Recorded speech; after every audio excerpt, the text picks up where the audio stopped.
All righty. All right. Mm-mm. All right.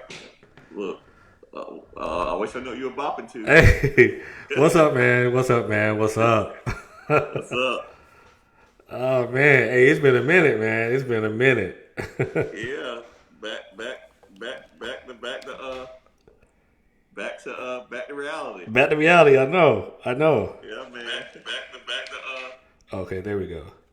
Man, so I feel like there's a lot been going on, man. But before we get started, man, there's a lot of stuff that happened in in our personal lives, and we're gonna give some people some shout outs, man. Um, Junior, you got any shout outs you want to give?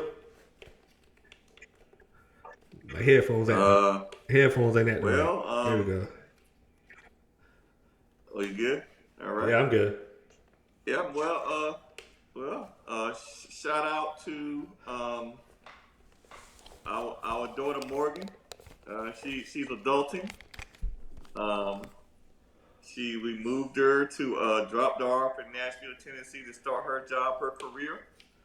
Um, so I was talking to her this week, and I was kind of messing with her because now she has her own medical insurance, her own auto insurance, her own everything now.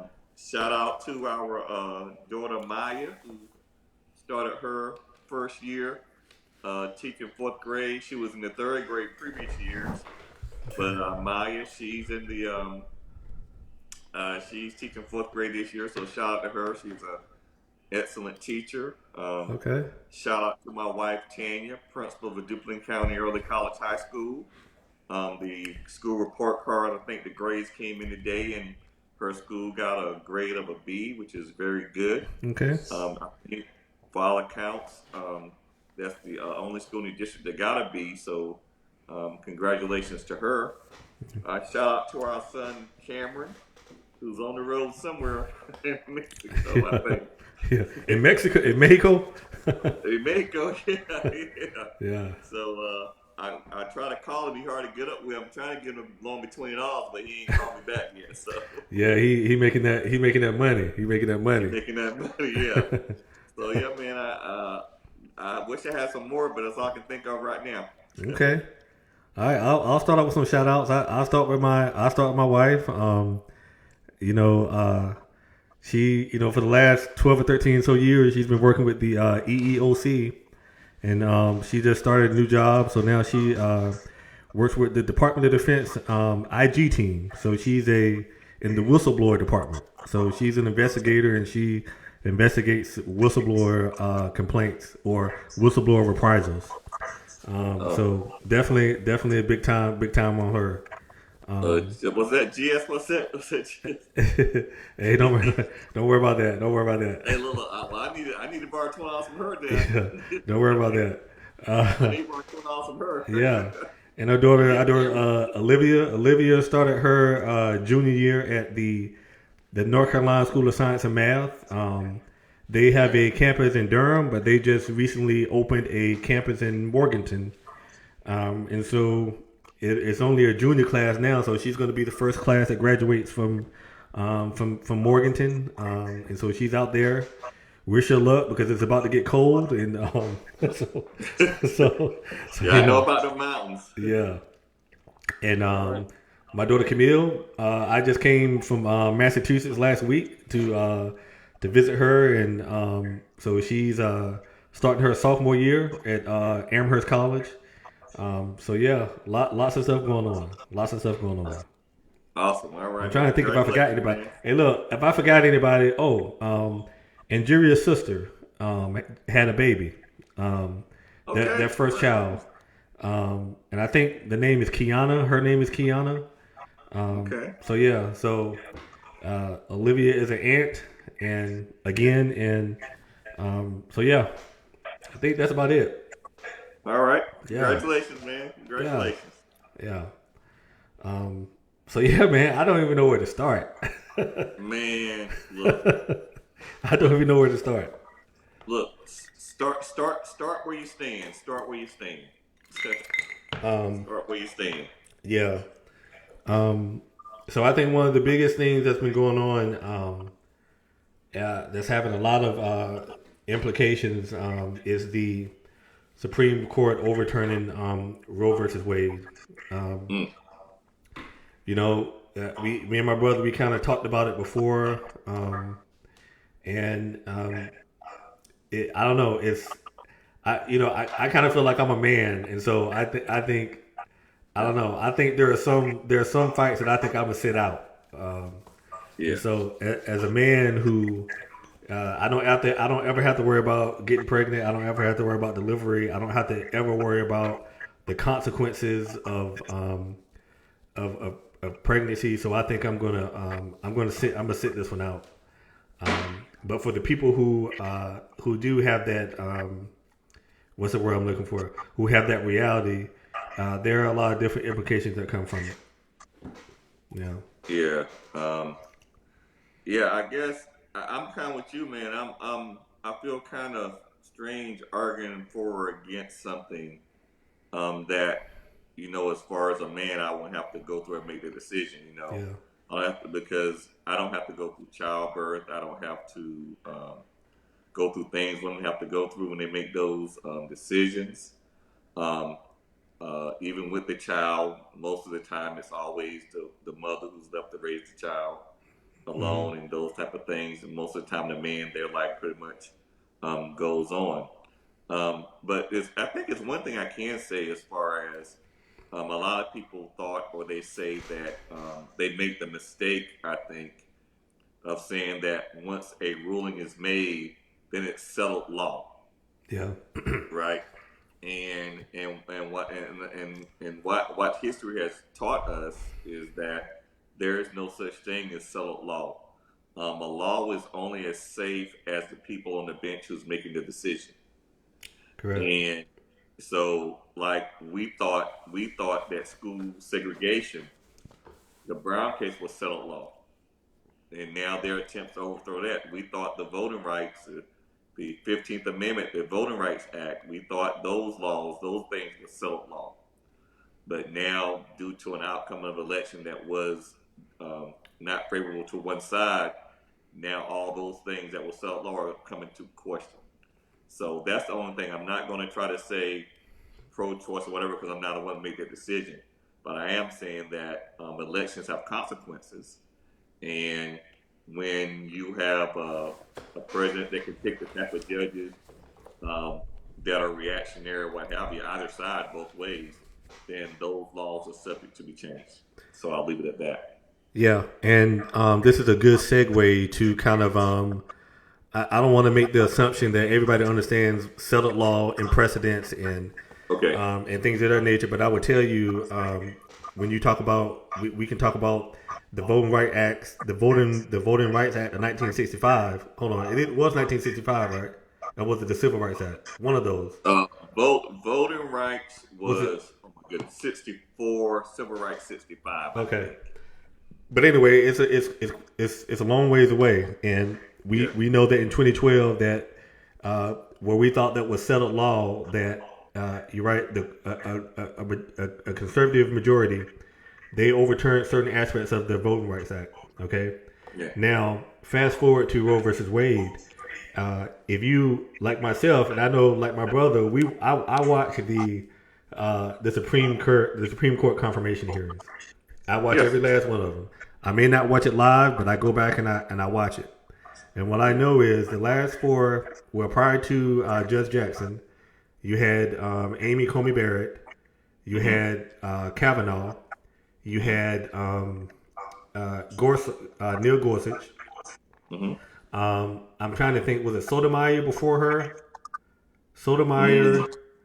Um, but anyway, when the question came up about their stance on Roe versus Wade, every one of those judges during their confirmation hearing, they deferred to settled law and precedent. They considered that settled law, and there were a lot of challenges, and they said that it was settled law.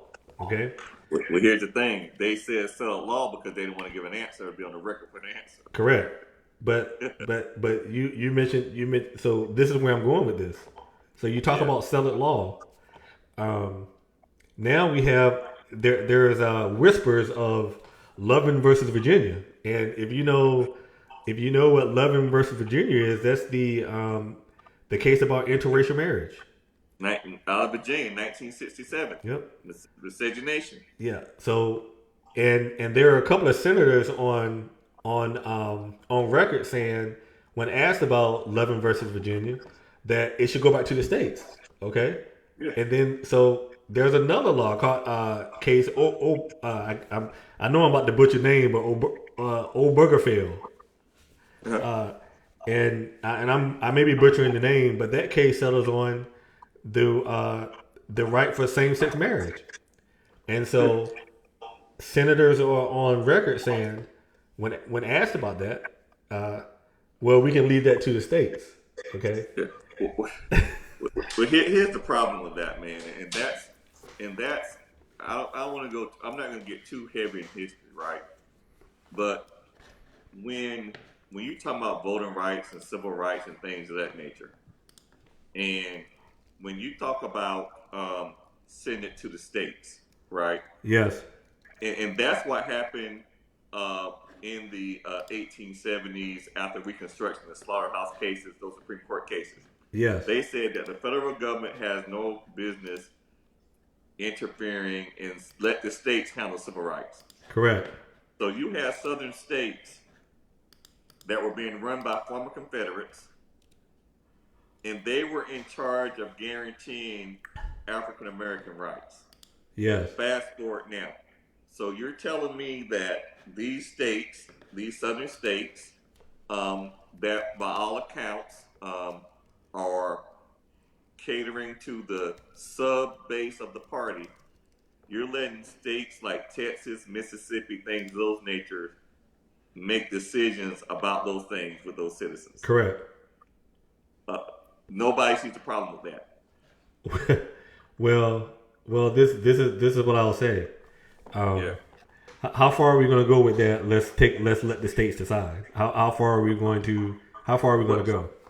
Yeah, well, here's the thing, and there's this thing in the Constitution called supremacy clause, where the federal government takes precedence over certain things. Correct. If a state, personally, I believe this: if a state, like we're in the South, so we know clearly what that means because we're Southerners. Correct. If the states are segregating schools, if the states are using de facto segregation, if the states are doing practices that infringes among the rights of the citizens, of course it's the federal government's duty to come in and correct those things. Yes. And see, and that's what people keep forgetting. They want the state out of their business.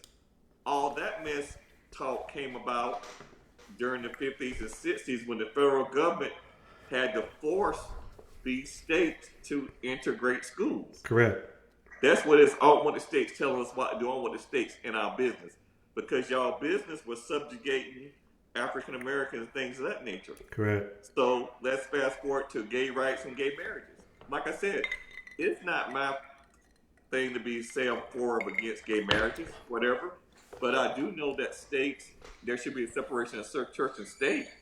And we should not be in the business, I don't think, we should not be in the business of legislating morality. Correct. So we're always going to have some issues when that happens. Yep. Hey, I'm gonna give a couple shout outs. Hey, Jamie, what's going on, man? Thanks for tuning in, man. Look, things going good on this side, man. I see you living. I see some of your posts on Facebook, man. You're a traveler, man. I see y'all be living it up. That's what's up. Who that? Jamie Wright. We graduated together. I know Jamie. Yeah. That's my man. Jamie. I tell Jamie I'll be in New Bern tomorrow night, man. Checking out the New Bern West Curving game. I'm going down that game. Oh, I can't go. You trying to go? No, I can't go, man. I can't go. So yeah, man, we'll see what happens. But there's another. The other issue with leave it to the states is that when you have all of these gerrymandered states, I mean, what does that really mean? Like, who's deciding? Yeah. When you have these legislators who are the state legislators, legislators who were chosen because of gerrymandered districts. I mean, what does that really mean? Leave it to the states. Yeah. It's code word. It's code. Well, here's the thing, man. What gerrymandering is, and what it is, it's a way for the minority to hold on to power. Yeah. Because what happens is it's almost like the electoral college sometimes, where there are a lot of times when, especially on states, when the majority of the people in the district may not want something, but because it's gerrymandered, that minority rule. Yes. Yeah. So yeah. And to be clear, both sides do it. Okay. Yeah. Yeah. Both sides gerrymander, but both sides don't racial gerrymander. Oh, I had on backwards. Right. That's what it was. That's what it was. Yeah. Man, I work at. Gosh. Yeah. Yeah. I know you said both sides do it, but both sides ain't been sent to court. You know what I'm saying? Yeah. You all right, man? You got it? Yeah, right? man. I don't know why these headphones is giving me some problems today. All right. Man, I feel like I got them on all backwards. And okay, there we go. Okay, A lot better. right. A lot better. Man, I forgot my train of thought. So what is going on? I guess one of the biggest things that's going on in the news is Donald Trump. And I just got to be honest. I got to be honest. Okay. The mental gymnastics that the MAGA Republicans. Now in my view, there's a difference. Okay, I think Please do, because I was about to say the same thing. Okay. I I think there's a difference between a conservative. There's a difference between a Republican, and there's a difference between a MAGA Republican. Yeah. Okay, let me say that one more time. I think there's a difference between someone who identifies as conservative. There's a difference between someone who identifies as Republican, and there's a difference between someone who identifies as a MAGA Republican. I don't view all three of those things as the same, because I don't know what it means to be a Republican in this day and age. I will say it is amazing how Donald Trump has come in and he has hijacked the Republican Party and the MAGA Republicans. Yeah. It is unbelievable. But it didn't start with Donald Trump. I don't want to go on a tangent. It didn't start with Donald Trump. It really started with Sarah Palin. But we'll save that for another. We'll save it for another episode. But here's the thing, man. About the Republican Party, you're right. There's a clear difference, and what happened is that the Republican Party. It kind of started with those Tea Party folks. Yeah, back there. The Republican Party kind of made a deal with the devil, right? And sometimes when you make a deal with the devil, there's no escape clause. They had to expand their base, right? And by expanding their base, they had to go out there and speak to people that have been so far on the fringes, nobody even dealt with them. Correct. Those QAnon, those Oath Keepers, those Proud Boys, the Breitbart crew, all those people, they were out there on the fringes. Nobody was dealing with them. Nobody was courting them because they knew. Yes. What happens is Donald Trump went in there and secretly and overtly courted these people. He retweeted their stuff. Yep. Spoke their language. Threw up some of their signs on incognito and things of that nature. Sent signals and woke up that sleeping bear. Yes. And now, after they got what they want, now they want to say, "Oh, we need to put these people to the side." No. You can't wake up these crazies. Now, correct. Now they're out there. What? Somebody just got was convicted for trying to kidnap and murder the governor. The Michigan governor. Yeah. Right. January 6th. These people literally believe they have to kill to protect what's theirs. Correct. And so now, like you say, the Republican Party, like I said, I know have a lot conservative friends. I know Republican friends, and the MAGA. This is a whole different group of people, and you can't do anything with them. And guess what? Pretty much they scared of him. Remember when Lindsey Graham Yes. called out Donald Trump Yes. during during the January 6th? Yep. And then the next day he was almost attacked by a bunch of crazy MAGA folks. Yep. What he do the next day? He went on Fox News. Went on Fox News. What I'm saying? Yeah. So that's inter-fascism. Yes. Fascism. Using violence, fear, intimidation to quell resistance. Yep. Because anybody who resists or speaks out against Donald Trump, what happens to him? Yeah. Well, if you look at Liz Cheney, and just to give you a little backstory about how twisted things have become, Liz Cheney was the number 3 Republican, in the House, in the House. Dynasty. Yes. Probably dynasty.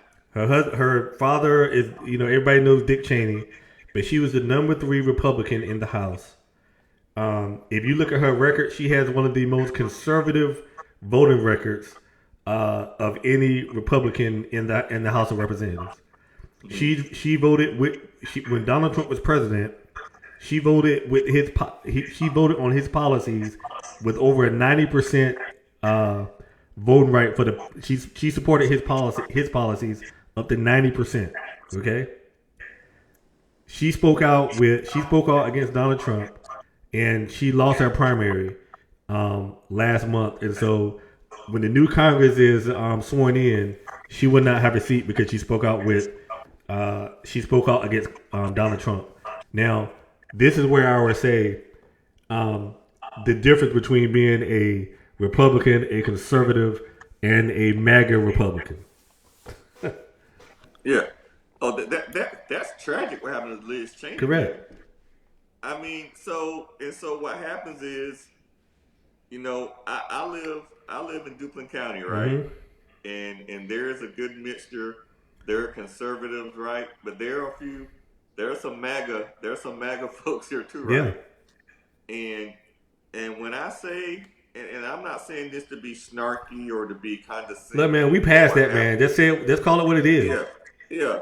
These people are deranged. They're in a different time warp. Yes.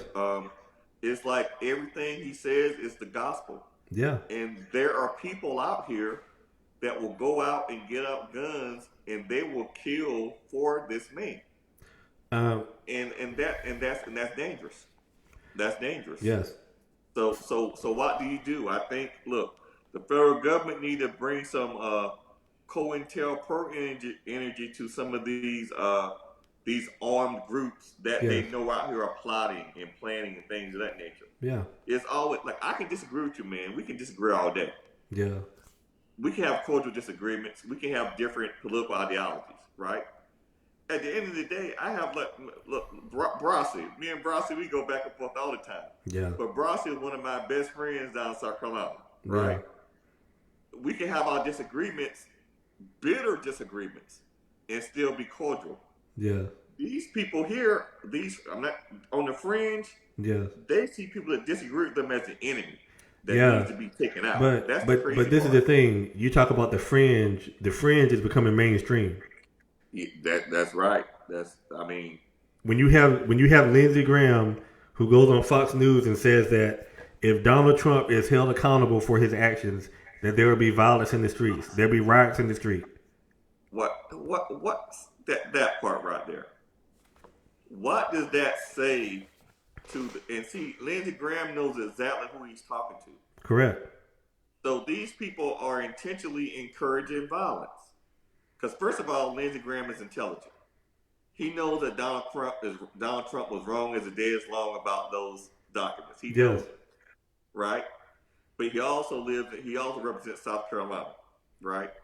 When you say something like that, what does that say to a person who's out there with these militia groups and these crazies who are ready to go at a moment's notice? Yeah. What is that? Who sit there and listen to Fox News on a loop?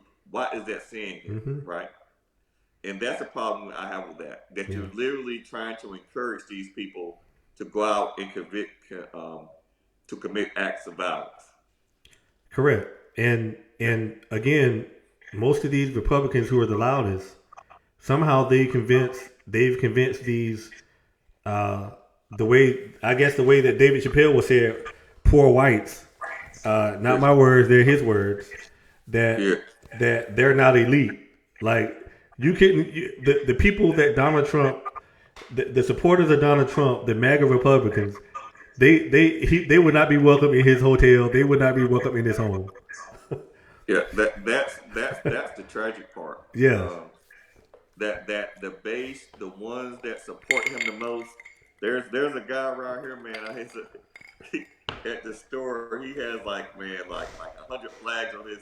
These people here, if they pulled up to his, he got like 100 Trump flags and Yeah. about 10 flags on a truck he goes around. Don't tread on me, all this other stuff. Yeah. Um, if he pulled up tomorrow longer, he'll get turned back. Correct. Correct. And Yeah. and and also what's interesting is that like I said, I've been watching the news, and I've been more particularly, I've been watching interviews of some of the poorest people that live in Kentucky, some of the poorest people that live in South Carolina, North Carolina, Mississippi, um, where else? Alabama, and hearing their responses to the government forgiving up to $20,000 in student loan, depending on whether or not you have a Pell Grant. And I'm listening at some of these people, particularly when you look at their state rankings as it deals with. We can talk about healthcare, but I'm more important as it deals with education, the state of education in some of those places. They're the ones that's benefiting, Yeah. Well, here's the thing, man, and right? it's yeah, you're right, man. Listen, you're well. Who's benefiting? Say it again. They're the ones that's benefiting. I'm talking about in the poorest counties Yes. in the Uh huh. poorest states who took out student loans because they Yeah. couldn't afford to go to college. Who there's an illusion of who people think is benefiting from um, Oh student loan forgiveness. man. That's like just like there was an illusion to who people thought was going to benefit from Obamacare. It's all related. It's all Yeah. related. Well, here's the thing, man, and it's unfortunate, and for disclosure, um, I think to a certain extent, I think sometimes both political parties do it to a certain extent, where, um, but not to this extent. I gotta call it what it is. They kind of take advantage of the ignorance, of the sincere ignorance of people, Correct. right? Um, and they go in and just like, for instance, I think it was when we say Obamacare, right? Yeah. I think it was Kentucky. They they knew the people were so anti-Obama because he's the boogeyman Mm-hmm. that they called it they named it the Kentucky Health Exchange, Correct. right?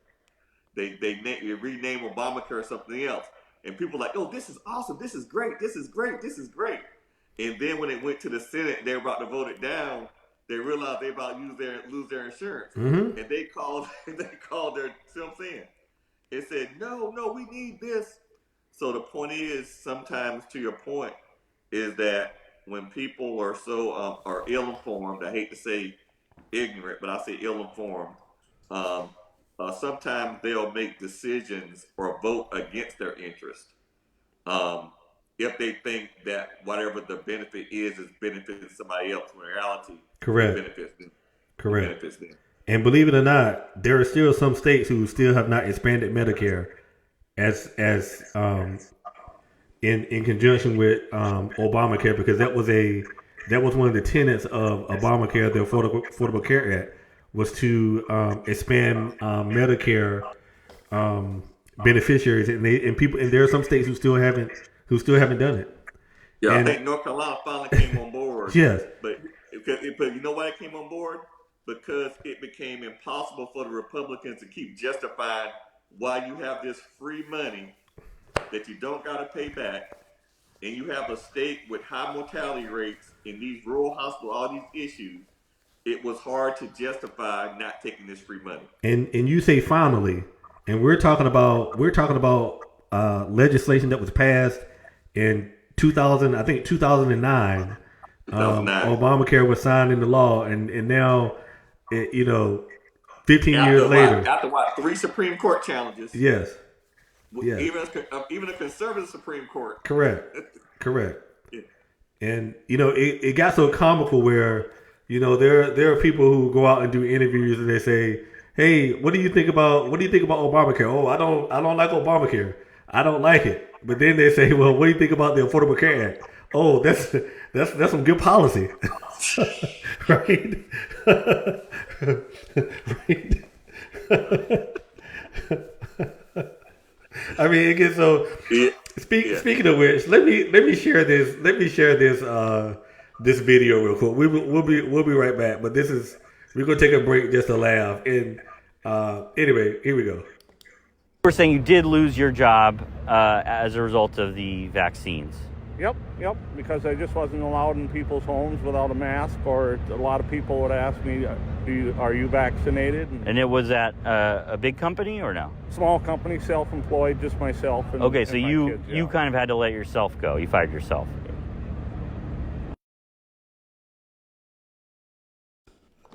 I mean, I mean, I mean, I mean. Did he say?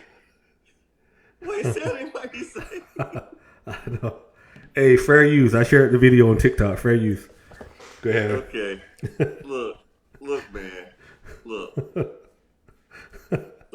First of all, this is comical. But also, but full disclosure, I know this is a good illustration of sometimes the level of ignorance that's out there.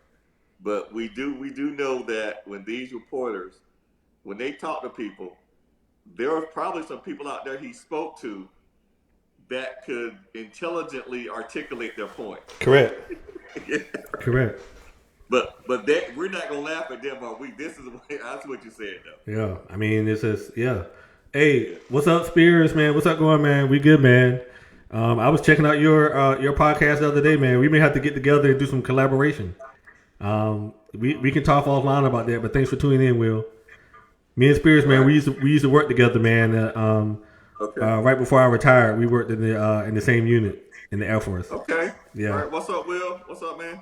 So, but yeah, man, it's a lot of people are upset with Joe Biden because he came out and he called some of the MAGA Republicans semi-fascist, and Yeah. it seemed like a lot of people got upset. But what I would say is I would say go back and study Hitler, the rise of Hitler, and you look at his propaganda machine and how he communicated what his thoughts were. Just because you don't know the definition of fascism, it does not mean that you're not fascist in your ideology. First of all, man, if I'm a student of history, obviously, right? And I will tell you, first of all, I don't care whether you disagree with me or not, because, like I said, the facts don't care about your feelings, right? That's Yes. what I say. Facts don't care about your feelings. But if you look up the rise of Hitler, Yes. the rise of Mussolini, Yep. and you look at how they did it with the brown shirts, with the red, with the German, with the black shirt, whatever they were, with the Nazis, it is identical.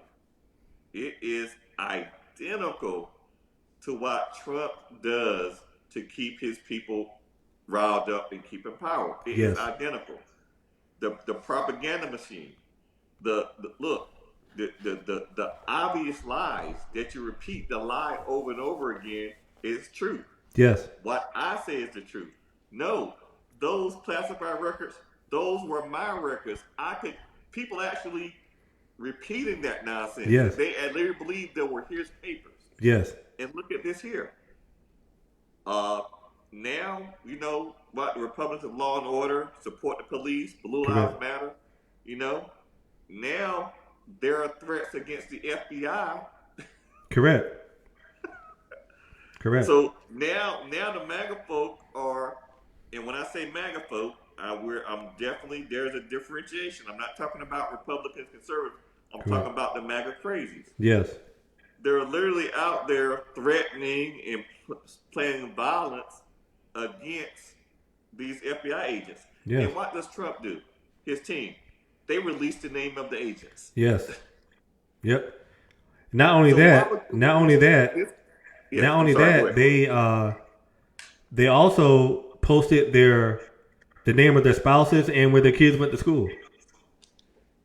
So, in this climate, knowing that there are people out there in this country of 300 plus million that are deranged with weapons and will travel places to go kill people because they disagree with the ideology or disagree with their skin color or whatever, understanding this, why would you, and that's why I'm asking the people that my conservative friends, my Republican friends, who are concerned about what's going on, Yes. but who will not call it out. Yes. You are intelligent enough to know that you put these people's names out there because you wish them harm. Correct. Correct. So I can't give my conservative friends and Republican friends, I can't really give them a pass because I understand this here. You got the MAGA crazies that are prone to violence and all this stuff, but you have the ones that kind of are sympathizers. Like, I may not go for his violence, but I understand why they did it. Correct. Correct. You're just as worse. Yeah. You're just as worse. Yeah. No, I agree. Yeah. And just as worse. and again, man, I look at it and I still ask myself, I have no idea what it really means to be that Donald Trump is the leader of the Republican Party. I have no idea what it means to be a Republican. In this day and age, I just don't know. I don't know. I don't know what you stand for as a Republican. Because if you say you support law and order, but you want to defund now you remember everybody said defund the police, and even though it was a small minority of people that said that, but but now it's defund the FBI. Is it, last time I checked, isn't the FBI law enforcement? Look, all day long. I mean, all day long. yeah. Wait, look, I knew it was going downhill when one thing about the Republican Party, when they had a Republican National Convention. Like I said, obviously, I don't agree with a lot of Republican policies, but there's some I do agree with, right? Yes. The same thing with the Democrats, even though I'm not a Democrat or Republican. But I agree and disagree with policies. When I looked at the Republican platform, right, the first time he ran, whatever, yeah, these are things, ideas Republicans fight for. Yeah, I can go get with some of those things. The next time around, there was no Republican platform. Their platform changed from what we're about to support Trump. That's all the platform was. I'm about to post up in the link, and I'm gonna tell you how far the Republican Party has come. I'm not gonna give it all away because you know what? Hey, Rock, saying how you doing, Mr. Sister? How you doing? I'm sorry, I had to give him a shout out. Oh, no, My fine. bad. If you don't understand what CPAC is the premier conservative, I guess you can say, get together. And they invited Viktor Orban. If you don't know who Viktor Orban is, I don't know, he's the leader of Hungary. When you go read his biography, just read the page that I just posted. And you help me understand how the Republican Party can invite this person on U.S. soil to be to lead off CPAC, to be a featured speaker at CPAC. It's just unbelievable. Yeah. Oh, well, here's the thing, man. I think whenever I teach, are you about to show something now, or? No. Oh, no, whenever I teach, I love teaching about the Constitutional Convention. That's one of my favorite things to teach. I really go in deep with my students. And at the end of the convention, there's this famous story that is with Benjamin Franklin, and it shows like I think it's a picture in the back of a chair or something, and it shows a sun or whatever about rising or setting. Yes. But they're asking. I think Ben Franklin was asked a question about the government, about this new experiment, and he said, "What do you think?" He said, "It's a republic if you can keep it." Yeah. And if you can keep it, Ben Franklin was at the convention. He saw the arguments and disagreements that were not resolved, but were kind of just scattered over a little bit, Correct. right? And so he clearly understood that this thing was tenuous at best, as far as holding it together. Correct. But it's been, as long as people respected the institutions and rule of law, and there was some consensus on what the truth was, then of course it has a chance. Yes. But when you have people that start questioning, people losing faith in institutions, and there's a debate over what the truth is, and things of that nature, then institutions start to crumble, and this strenuous experiment we have starts to kind of unravel a little bit. And I don't think people really appreciate where we are at this time in our history, as for how important it is to really hunker down to those original values to get things back on track. Because we are definitely in some perilous times right now, my brother. There was a poll. Like I say, I'm gonna post the article, but I'm gonna also post this right now. And I would tell you, never in my lifetime would I have believed that this right here would be a reality. I just posted this. Let me get the link so that people can see the whole article.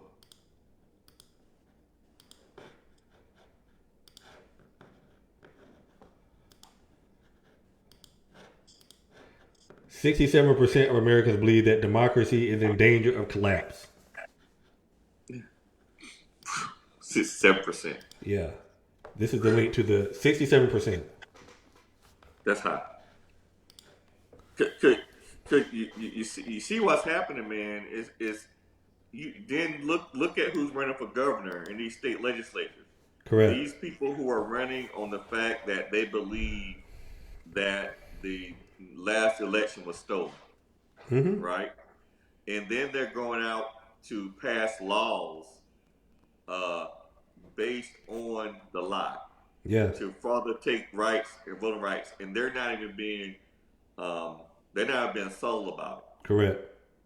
So we're in some serious times now, and I don't know what America has always found a way to kind of bounce back, but I'll keep my true feelings to myself. Well, let's just talk about this for a second, because this is something. Man, I didn't even plan on being on this late today. I thought we was gonna do like 30 minutes, but this is a prediction that I have. Okay. Okay. Did you know that the Republican National Committee is currently paying the legal fees of Donald Trump that's in his lawsuits that's associated with the January 6th committee? Okay. They are paying his bills. Okay. However, Donald Trump wants to announce that he's running for president, because in his mind he believes that if he announces that he's going to run for president, that means that he may not be indicted because of all the various all the various investigations that's going on. He believes that it would shield him from being indicted. But the RNC, He's a private citizen. He's Yes. a private citizen. yes, but the RNC said if you announce that you're running for president, we are no longer going to pay your legal bills. Okay. There's something else that just happened, and this is where people have to understand the grip that Donald Trump has on the party. But before I say this, we know that Donald Trump is loyal to no one but himself. Okay. Yeah, we know that. when you look at the RNC, they are the money making machine, just like the DNC. That's where all the donations come in. But Yeah. Donald Trump has his own PAC, and he has like $100 million stashed away that he's using for himself. The problem with that is it is bleeding in. What's the word? The word is called cannibalizing the funds that the GOP would normally, or voters or donors would normally give to the RNC. They're giving it to Donald Trump. That's why when you look at the report that just came out, that the RNC are not. They are losing ground in terms of money being donated because of Donald Trump. Well, look, like I said, you made a deal with the devil, and let me tell you, man. And I try. I know sometimes we have a tendency to make fun or be dismissive of the Trump supporters. But let me tell you something, man. These people out here that go to some of these churches down here and these little groups. I don't think people who don't live around these areas understand the type of fanatical devotion these people have to Trump. Well, I think we understand now. I mean, I think January 6th, sure? January 6th pulled the lid off of it. Say it again. I said January 6th proved that. I mean, I think we have a really good understanding of how fanatical some of these folks are. Now, people down my way around these ways think it was Antifa. Yeah, Yeah. I don't know. But I don't know what to say to that. yeah, but to your point, yeah, and like I said, I don't want to seem like we're bashing the Republican Party or bashing conservatives or anything like that, but you have to be held to account because you sit here and you enabled this man because okay, we can get our judges picked, we can get some of our policies passed. So yeah, this guy you can engage him, but now the fire, now the house is on fire. What are you going to do? Well, are you going to put the fire out, or are you going to join the arsonists? And it sounds like a lot of the people that know better have joined the arsonists. well, all I can say is Donald Trump is going to blow up the Republican Party as we know it. It's only a matter of time. I think he's already blown it up. I'm talking about it. There's more to come, man. That's all that I'm saying. There's gonna be a showdown. He's already calling for Mitch McConnell, to resign or step down. And Kevin McCarthy, we'll see what's happening with him next. But I just got to be honest. Hold on, let me read that. There are serious agendas. The Seven Mountains theory. Hey, Oshan, what's up, player? I don't even know what the Seven Mountains theory is. Yeah. I'm gonna have to Google that. The Seven Mountains theory. The replacement theory. Now I know about the replacement theory, people. But the Seven Mountains theory, you got to educate me, brother. Man, it's one more thing I want to get in before I forget. Okay. Because this is something I was thinking about. I was actually thinking about this on my drive home today. It is very interesting that the Republicans, in my mind, I don't think they ever thought that Roe versus Wade would get overturned. Because that was their number one issue that they were voting on. I don't think they ever thought it was going to happen. But now that it happened, I just really want to believe what other Republicans running on it, other than identity politics.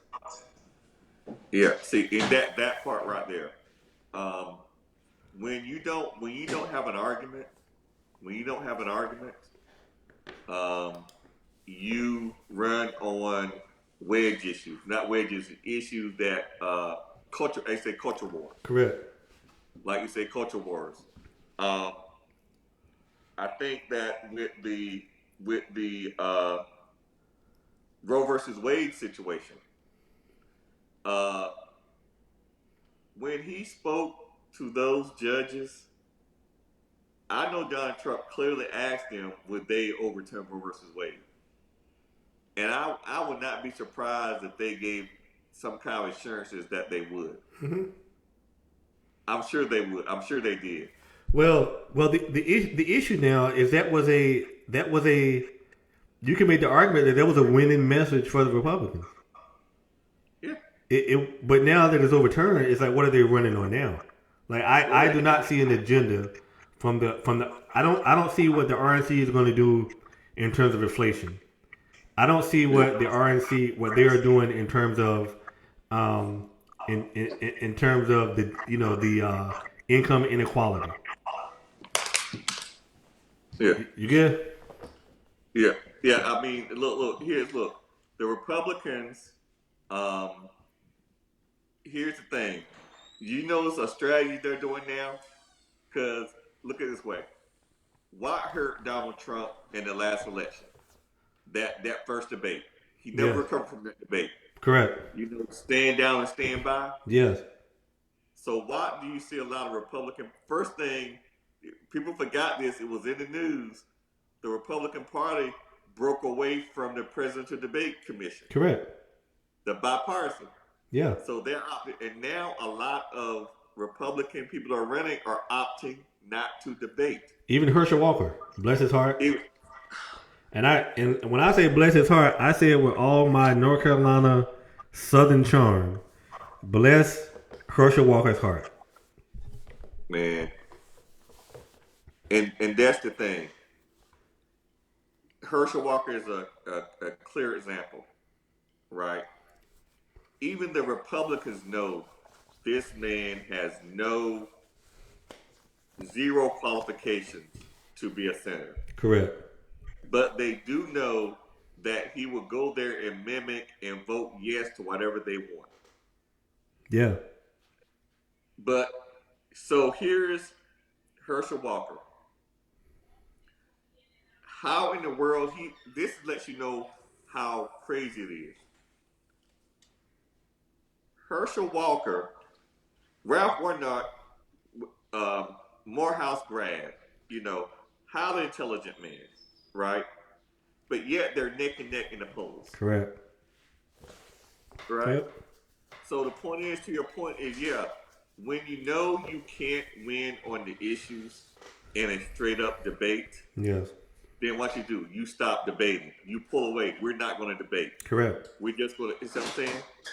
And so that's unfortunate. But that clearly lets me know that when someone chooses not to debate you or chooses not to, and that's a strategy for the whole party. Correct. Do you understand that you have a message that you cannot win in front of a mixture of American people? Correct. You can only win that message with your core base. Correct. Yeah. Correct. Because like I said, if you stand for something, you can articulate it. Let's go out and hash it out back and forth. Correct. But if you already know you don't have it, yeah. I just want to know what the policy is, and I the policy is critical race theory, transgenders in drag shows are destroying the fabric of America. I mean, that's what they're running on. Identity politics, just like you said, those kind of wedge issues. Yep. Yeah, the culture wars, culture wars, and the same people that are more concerned about somebody's college loan being forgiven, but they weren't. But what about these PPP loans that were forgiven? Man, that all these look, the PPP loans. Look, man, I can pull up we got PPP loans here, and like in Duplin County. Hey, I'm like, I didn't even know Chicken Pen had a tax service. I pulled up the names, had a taxi service. Chicken Pen got a taxi service. look, man. What proprietor, right? Look, man. I started to put his butt on blast on Facebook, but I didn't. But I'm sure. But just to show you, all these loans that were forgiven. Correct. For the PPE, people literally made up jobs they had. Correct. Got that money. Fraud was clearly committed. Correct. Right. Republicans got millions of dollars in these PPE loans. Right. Yes. that were forgiven by the government. But all of a sudden, when he forgives $10,000 Yeah. in loans, then it's an issue. Look, man, I am when I went to the Wayne County, and I looked at Wayne County. Well, I'm sorry, I actually looked at Goldsboro PP loans, right? And I was about to put out. Sometimes, man, I type out stuff just to get it off my chest. You know what I mean? Because it's almost like I'm having a debate with myself. So I type it up, and then I read it, and then I just delete it, right? I do the same thing. I do the same thing. But this is the thing about PPP loans, man. How did I benefit from a construction company in Goldsboro getting like $900,000 in PPP loans, right? How did I benefit that? I'm a taxpayer. How did I benefit? Yeah. Right? How as a taxpayer do I benefit from $40 billion going to build up Israel's national defense? Correct. Right. How do I forget? So what I'm saying is, as taxpayers, we can't be selective in our outrage. Correct. Right. If you're upset about PPE loans, if you're upset about loan forgiveness, $10 million and loan $10,000 and somebody get loan forgiveness, then be outraged about that too. Correct. Have that same energy. Correct. That's what I'm saying. Yeah. I mean, yeah. So it's I don't know, man. I don't know. I felt like we're all over the place tonight, but that's how that's how it is. We'll narrow it down. We'll narrow it down next week. Yeah, we've been holding we've been holding a lot of stuff in over the last few months, man. So we gotta get it out. It's a lot more. We missed a lot too. Yeah, we did. I'm trying to think, man. Look, it's almost 8, man. So look, what you got any closing thoughts, man? Or man, I know it's a lot out there. It's a lot. I don't know, man. This is I'm in the school year this year. School year just started, first week back. Yeah. It is hard for me sometimes because I think to the core, I'm an activist, right? Yeah. And sometimes I have to suppress my activist instinct. But it feels like I'm fighting against my nature. Yeah. And I say that to say, and I say it with no hesitation, no fear or retribution, whatever. I could care less. Our parents, especially our black parents, we need to be engaged in our children's education. We need to be engaged from elementary to high school. Some of the battles that were fought long ago for our kids, they're slowly being taken away. And some of the things that are happening in some of these schools are insidious when it comes to racism and things of that nature. And the parents have no idea about it. I think parents we need to start going to our school board meetings. We need to start voicing our concerns because there are a lot of things that go on that these school systems sweep under the rug and don't get the press, don't get put out there. But I think I'm to a place now where I'm just going to call it out and let the cards fall where they may. It's that serious with me. Yeah. But other than that, man, on to the next show. Yeah. I don't know, man. I think one of the things that concerns me is that, like I say, I don't have any school age kids. Let me take that back. A sophomore in college and then a junior in high school. But I'm talking about in terms of the elementary grade, middle school. So there was a federal study that came out today, and they said that 9-year-olds over the last 2 years, because of the pandemic, that they were set back 10 years worth of gains in reading and math due to the pandemic. How do you make up 10 years? I mean, Well, how do you make up those gains? I think that when they say those 2 years worth of gains, I think it disproportionately impacts people of color and low income people as well. Correct. Because people who have access, people who have households that are conducive to, I don't think they had the losses that other people had. Correct. And I think it impacted poor school districts more so than wealthier school districts. But to your point, yes. Especially poor in rural districts who we realized during the pandemic that going to school at home when you don't have an internet connection and you don't have a laptop, we realized how hard that was on those kids from those rural districts. Man, look, I'm gonna tell you right now, that in-home learning and stuff like that, I'm telling you, these kids, they can learn. Yeah. Spotty internet connection. Yeah. Households without support and everything. All those dynamics that you can imagine. You know what I'm saying? Yeah. Where that came into play. Yeah. But yeah, I know exactly what you're saying, man. So yeah, I mean, so for me, my closing thought, man, I do worry about our.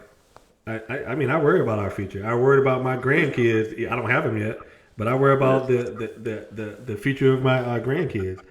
I'm worried about our infrastructure. I mean, this is what I meant to say. How is it that Jackson, Mississippi don't have water? Like, we're talking about the greatest country. We're supposed to be the greatest country in the world. And you have Texas who is battling the power grid, battling them to fix their power infrastructure, but yet they're busing immigrants. They're busing people who are crossing the border to Chicago and New York. And there's a study that said that it costs up to $12 million since they've done that. But my point is that the 2 senators from Texas and the 2 senators from Mississippi, they voted against the Infrastructure Act that would have. Now, don't get me wrong. What's happening in Jackson is a systemic problem. It just didn't happen overnight. Well, there's some history with that. We don't go get into it, but this didn't happen overnight. But when you look at the resources and their infrastructure, power out in Texas when it gets too cold or when it gets too hot, and people I didn't even know that they couldn't even take a bath. It's one thing to have to boil water, but there's another thing that you can't even take a bath or a shower with the water. Did you see that water? Yes. Yeah. Yes. Yeah. So yeah, man. So that's where we are, man. Yeah, I know. I can go on and on, man. I mean, I feel like I got too much stuff to get off my chest, man. Yeah. I'm just, I'm trying not to be angry, man, but it's just hard. It's hard. Yeah.